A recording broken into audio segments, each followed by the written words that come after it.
कोई औरत जुम्बी हो लेकिन गुस्ल उतारने से पहले ही उसे पीरियड आ जाए तो क्या उसे फिर भी गुस्ल उतारना होगा या कि वो गुस्ल जनाबत को हैज से पाक होने वाले गुस्ल तक के लिए डिले भी कर सकती है? प्लीज वजाहत। नहीं डिले कर सकती मेरे भाई, ये सख्त मामला है। लेकिन जो हैज की वजह से गुस्ल वाजिब होता है औरत के ऊपर, वो अल्लाह ताला ने उसको एक सर्कमस्टेंसेस ऐसे दिए हैं कि जिसमें वो गुस्ल उतारेगी भी तो गुस्ल नहीं उतरेगा, क्योंकि वो पीरियड मुसलसल अमूमन 7 दिन तक, 6 दिन तक, बाद के 5 दिन तक चलते रहते हैं। और इसके लिए कोई शरीयत ने स्पेसिफाइड टाइम भी नहीं बताया कि कितने दिन है। वो हर औरत की अपनी आदत होती है, उसको आदत की टर्म यूज की जाती है। बाद की 6 दिन भी होती है, बाद की 7 दिन, बाद की 8 दिन भी होती है, बाद की 5 दिन भी होती है। लेकिन गुस्ल जनाबत जो है ये तो गुस्ल बिल्कुल अलग गुस्ल है, ये आपको उतारना होगा।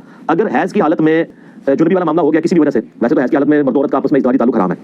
अगर किसी ने कर लिया तो तौबा करेगा, बड़ा सख्त मामला है। यानी वो इंटरकोर्स हराम है, वो तो तिरमिज़ी में हदीस है, जिसने इंटरकोर्स किया उसने मोहम्मद सल्लल्लाहु अलैहि वसल्लम की शरीयत का इनकार कर दिया, ये बड़ा सख्त मामला है। लेकिन बुखारी मुस्लिम में यह है कि नबी इस्लाम हालत हैज जब होती थी बीवियों की तो उनके साथ मुबाशरत करते थे, मुबाशरत इंटरकोर्स नहीं, सोबत फरमाते थे। और उसमें अल्फाज है कि वो बीवियों को हुक्म देते थे कि वो तहमत बांध लें आज़ार बंद से, और बाकी हिस्से के साथ नबी इस्लाम मुबाशरत फरमाते थे।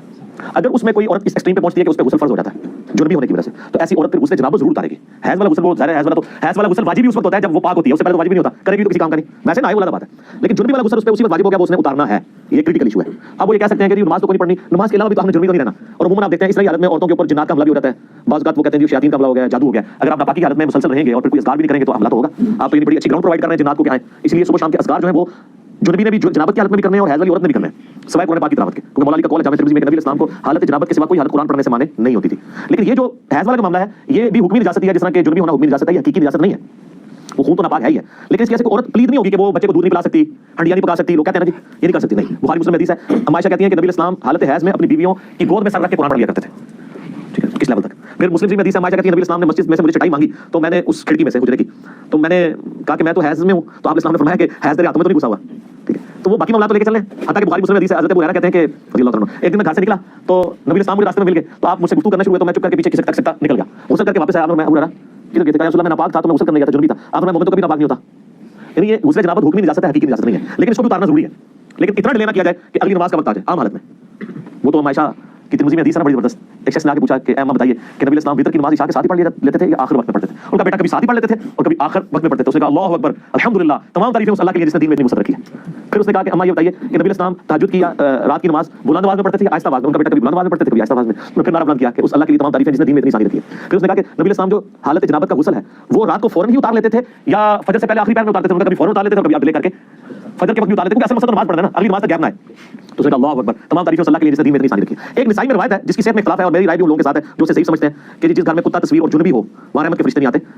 ये रिवायत जुनबी वाले अल्फाज जो है ना बुखारी मुस्लिम में नहीं है, निसाई में। बुखारी मुस्लिम में सिर्फ कुत्ते और तस्वीर का जिक्र है, और वो भी कुत्ता वो जो हिफाजत और शिकार के अलावा पाला जाए, और तस्वीर वो जो इबादत के लिए, आम तस्वीर के हुक्म नहीं। जुनबी वाले अल्फाज बुखारी मुस्लिम में नहीं है। लिहाजा शेख अलबानी का जो मौक़िफ़ है कि रिवायत सही है निसाई की, तो मेरा मौक़िफ़ इसके साथ है। ये इतने सारे मिसाइल में साथ जो मेरे दिमाग में आ रहे हैं, जो मैं बड़ी बात करनी होती है कि इस चीजें जुड़ी हुई हैं ताकि लोग लर्न करें। तो गुस्ल जनाबत अगर किसी औरत पे आए, हैज़ के गुस्ल का इंतजार नहीं करेगी, वो गुस्ल उतारेगी, और ये भी याद रखिएगा गुस्ल जनाबत औरत के लिए आसान है।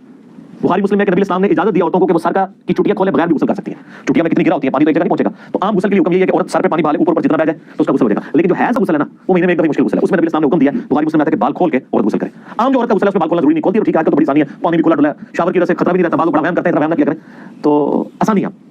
तो इसमें क्योंकि नबी इस्लाम के हमारे ज़माने में एक इशू भी उठा था, आपको पता है ना, आपकी वफात की फौरन बाद अब्दुल्लाह बिन उमर औरतों को हुक्म देते थे कि वो हालत जनाबत वाला गुस्ल भी बाल खोल के करेंगी। अम्मा आयशा तक ये बात पहुंची, मुस्लिम शरीफ में आता है, अम्मा आयशा नाराज हुई। उन्होंने कहा ये अब्दुल्लाह बिन उमर औरतों को चुटियां मुड़वा देने का हुक्म क्यों नहीं देता? नबी इस्लाम ने हमें कभी इस चीज का हुक्म नहीं दिया कि हम आम गुस्ल के लिए भी चुटियां खोलें, इतना तरद्दुद करें, बाद में बाल खुश करना, तरद्दुद है ना। आजकल तो आपके पास खुश करने वाले ड्रायर्स मौजूद है, पहले क्या था? तो फिर उल्टा पानी भी ज्यादा चाहिए होगा। तो सैयदा आयशा ने कहा कि वो गुस्ल हैज़ वाला गुस्ल है जिसमें बाल खोल लेता है। तो अब्दुल्लाह बिन उमर पे वो नाराज हुई। इसी कॉन्टेक्स्ट में आप उस बात को समझ सकते हैं जो अक्सर शिया की तरफ से इतराज होता है कि आयशा ने दो ताबीन को गुस्ल करके दिखाया था, तो ये बड़ी बेहुदा रवायत है बुखारी के अंदर।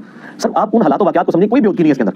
गुस्ल सामने करके नहीं दिखाया था, वो दो ताबीन मिलने के लिए, और वो ये कह रहे थे कि हमारे बाल इतने घने हैं, हम तो ये 6 लीटर पानी से उस ज़माने में वो कैलकुलेशन करके 6 लीटर पानी से गुस्ल नहीं कर सकते। तो आयशा ने कहा कि नबी इस्लाम के बाल तुमसे ज़्यादा घने थे, वो तो इतने पानी से गुस्ल किया करते थे आधी बाल्टी के साथ।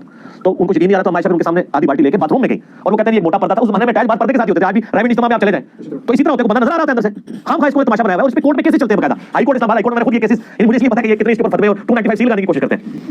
वो शिया ने की रिवायत बयान कर दी, सुन्नी ने मुकदमा कर दिया, उन्होंने आयशा की तौहीन कर दिया। तो वो फिर वो शिया का जो वकील था वो बुखारी से लेके गया कि ये रिवायत बयान करके उन्होंने आयशा की तौहीन नहीं की, उन्होंने कहा कि बुखारी में तौहीन हुई है, तुम्हारी बुखारी ने तौहीन की है, तो हमारे वो भी तौहीन नहीं है। आप इस कॉन्टेक्स्ट को समझें। दीन आप मुझे बताइए, आपका बच्चा मस्जिद में पेशाब करेगा, 5-6 साल का बच्चा रोक लेगा नहीं करेगा? लेकिन बुखारी मुस्लिम उठा के देखें साहब ने मस्जिद में पेशाब कर दिया, साहब मारने के लिए उठा, फरमाया रुक जाओ, पेशाब तो उसने कर दिया तसल्ली से करता तो रहे। नबी इस्लाम के पास आया, फरमाया मस्जिद पास जगह यहाँ पेशाब नहीं करते, बात खत्म। और वो इतना खुश हुआ, वो बद्दू था, पेंडू न्यू मुस्लिम था, वो कहने लगा कि आपके अखलाक कितने आला दर्जे के हैं, और वो साबित नाम से गिला कर रहा था, तुम मुझे मारने आ रहे थे, नबी इस्लाम ने मुझे बचाया। अगर वो मारते उससे तो इस्लाम ही छोड़ जाता। पेंडुओं को पता किसने दिमाग, कुरान पाक में भी आता है ना कि अरबी जो है बड़े सख्त हैं दीन की मुखालफत में, पेंडू लोग। तो नबी इस्लाम ने ये समझा दिया, फिर आपने फरमाया पानी का ढोला वहां पे बहाया, दैट्स ऑल, खत्म मामला। अब हम यार ये कैसे हो सकता है? सब नया दीन आ रहा था, लोगों को नहीं पता था, लोग लर्न कर रहे थे, अब तो दीन इवाल्व हो चुका है ना। तो सैयदा आयशा को इसी कॉन्टेक्स्ट में देखें कि उन्होंने लोगों को वहम निकालने के लिए ऐसा किया। गई उनके सामने गुसल किया, गुसल करके वापस आई और वैम निकाला कि देखो कोई टूटी नहीं अंदर लगी हुई, टूटी कहाँ होती थी, इसी बाल्टी से मैं नहा के आई हूं, आप तो यकीन करो कि इतने पानी से गुसल हो जाता है। ये मायशा ना भी करती तो ठीक होता, जरूरत नहीं थी करने की, लेकिन वो किया, इसको आप बिगाड़ने की भी जरूरत नहीं है। आप ये खिलाफ कर सकते हैं कि ऐसा ना करती हो बेहतर था, बिल्कुल हम भी कहते हैं कि इतना निकालने की जरूरत कोई नहीं थी, लेकिन आप उस दौर में अगर चले जाएंगे जहां अब्दुल्ला बिन उमर जैसे लोग कह रहे हैं कि औरत बाल खोले और फिर आईली जिंदगी नबी इस्लाम की ट्रांसफर कौन करेगी, सईदा आयशा करेगी ना। ये इस उम्मत की इमाम है, इस उम्मत पे अम्मा आयशा का एहसान है कि उन्होंने नबी इस्लाम की घर की जिंदगी रवायत की है। आप हैरान होंगे कि अहले बैत की शान में भी जितनी हदीसें हैं वो मायशा रवायत कर रही है, चाहे पांच बाग वाली हदीस हो वो भी मायशा रवायत कर रही है मुस्लिम शरीफ में हदीस के साथ, ठीक है। तो सईदा आयशा ने हर वो बात जो नबी इस्लाम के घर से ताल्लुक रखती थी, हजरत खदीजा से जेलस होती थी मायशा, लेकिन उनकी शान में सारी हदीसें भी उन्होंने बयान की हैं, ठीक है। मुझसे मिजाज थी ना, और वो ये मानती थी कि भाई खदीजा जैसा कोई नहीं है। फिर मेरे वो रिक्कत इजाजत नहीं देगी मैं हदीसें बयान करूं, मैं इसी को इसी पे कंक्लूड करता हूं।